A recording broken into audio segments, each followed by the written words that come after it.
Hi everyone, this is Mindy Eggen and welcome to my channel. Today I have a card project sharing some rainbow ink blending with stencils. I also want to share this amazing year-end sale that's going on over at Gina Designs, and I will have more information about that linked down below and over on my blog as well. So I'm kind of stuck in this rut right now where Christmas is done and I really am not sure what kind of cards I feel like making. So I went with kind of a classic, and that was just grabbing a stencil and doing some rainbow ink blending. I'm using the thick brush stencil from Gina Designs, and I have a piece of layering weight white cardstock that I attached to my Tonic Magnetic work surface using some repositionable tape to hold the cardstock down in place. I place the stencil over the top and I'm holding that down with my magnets, and now I'm going to start my rainbow ink blending. So I'm using blending brushes, and that first color down in the corner was red velvet.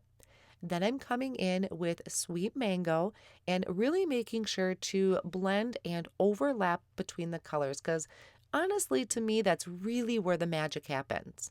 Next, I'm coming in with Wild Dandelion. So I am going in rainbow order, but changing the orientation of it on the front of my card.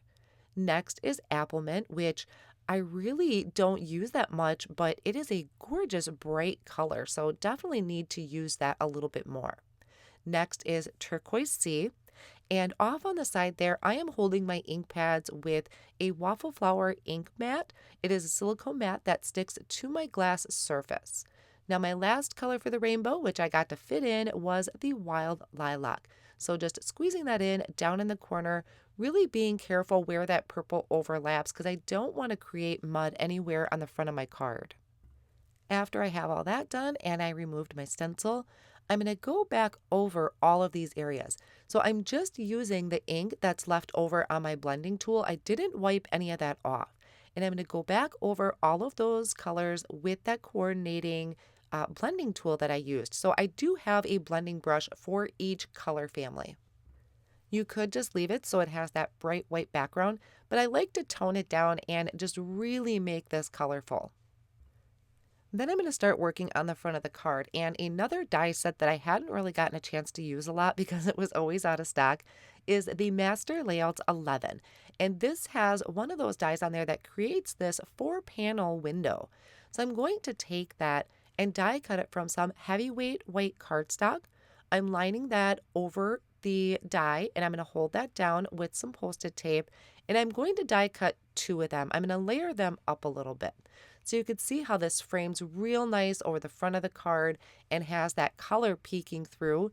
And the cross, kind of that intersection in the middle, is also kind of blocking maybe some overlapping that I didn't really like. For the inside of my windows, I'm going to use the Friendly Silhouettes stamp set. This is one of my favorite stamp sets.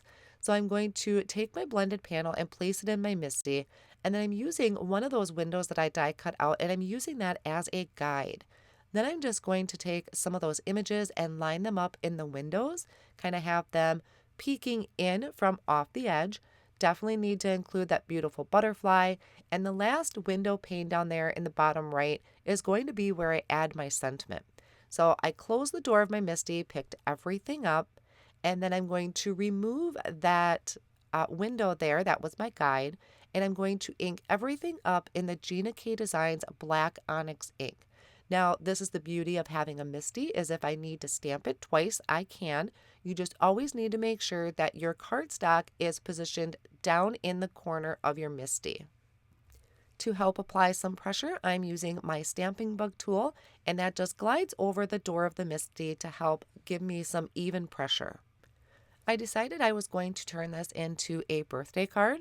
So I'm going to be using the Happy Word die. There is also a shadow for it, but I'm just using the die for right now.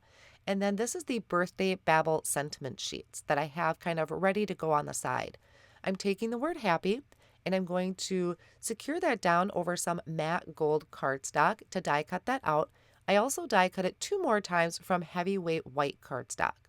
I'm going to trim off one of those sentiments. And then I'm taking the Master Layouts 9 die set and using a sentiment die out of there to trim out my sentiment.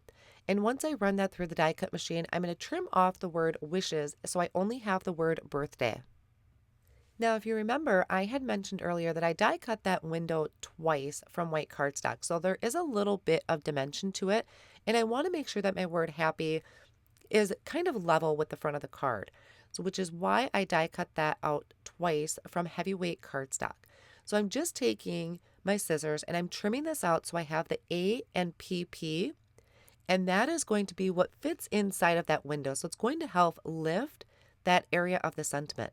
I'm going to take my Connect glue that I have in these fine tip bottles, and I'm going to attach these two pieces together, and then I can add the liquid glue on top of that and add the word happy. So there's going to be that little bit of dimension right in the middle to help pop that up in that little window area that I created.